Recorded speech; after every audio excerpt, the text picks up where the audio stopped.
Select করেছেন, হাতে কলমে শিখিয়েছেন। বিশ্বনবী একবার প্রকৃতির ডাকে সাড়া দিয়ে এসেছেন। এখন কি করতে হবে? নামাজের জন্য অজু করতে হবে। বিশ্বনবী এসেই দেখেন অজুর বদনায় পানি ভরা, খুশি হয়ে গেলেন, বললেন কে রেখেছে পানি? একজন বলল আব্দুল্লাহ রেখেছে। বিশ্বনবী অত্যন্ত খুশি হলেন, খুশি হয়ে একটা দোয়া করলেন, বললেন আল্লাহুম্মা ফাক্কিহু ফিদ্দীন ওয়া আল্লিমহু তা'বীল। আল্লাহ তুমি আব্দুল্লাহকে দ্বীনের বুঝ দিও আর কোরআনের তাফসির শিক্ষা দিও। বিশ্বনবীর এই দোয়া এমন লাগছে উনি রাইসুল মুফাসসিরিন, এই পৃথিবীতে যত মুফাসসির ছিল, যত মুফাসসির আসবে, সকল মুফাসসিরের সম্রাট হিসেবে স্বীকৃত হয়েছেন আব্দুল্লাহ ইবনে আব্বাস। বিশ্বনবী ওনারা আজান শিখান নাই, বিশ্বনবী ওনারা ল্যাঙ্গুয়েজ শিখান নাই, বিশ্বনবী ওনারা অ্যাম্বাসেডর বানান নাই, হাতে কলমে শিক্ষা দিয়েছেন।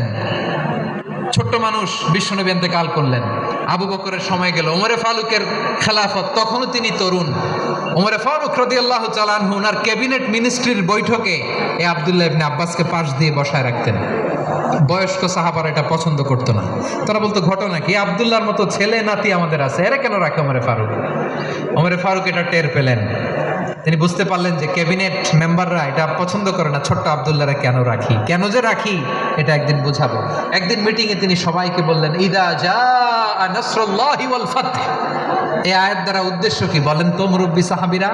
এক সাহাবী বলেন এই সূরা দ্বারা উদ্দেশ্য, আল্লাহ বলেছেন আমাদেরকে বিভিন্ন ল্যান্ড, বিভিন্ন এলাকা বিজয় করতে হবে। ওমরে ফারুক বললেন না, হয়নি। আরেকজন বললেন বিজয় হওয়ার পর আমাদের বেশি বেশি আল্লাহর বরত্বের ঘোষণা দিতে হবে, এটা উদ্দেশ্য। ওমরে ফারুক বললেন না, হয় নাই। যারে জিজ্ঞেস করেন কেউ পারে না।